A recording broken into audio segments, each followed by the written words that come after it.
धम्मपद पंडित वग्गो उदकं हि नयन्ति नेत्तिका उसुकारा नमयन्ति ते जनं दारुं नमयन्ति तच्चका अत्तानं दमयन्ति पंडिता। कालवे काढणारे पाण्याला वळवतात, बाण तयार करणारे बाणाला वळवतात, सुतार लाकडाला तासून वाकवतात, पंडित स्वतःचे दमन करतात। अर्थकथा एका 7 वर्षाच्या मुलाने संघात प्रवेश घेतला.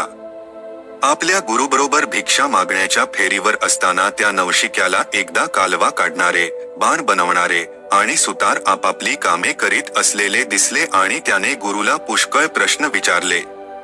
त्याने स्वतःशीच विचार केला, जर निर्जीव वस्तू अशा तऱ्हेने नियंत्रणाखाली ठेवता येतात, तर आपण आपल्या मनावर तसे नियंत्रण का ठेवू शकत नाही? तो आपल्या खोलीत परतला.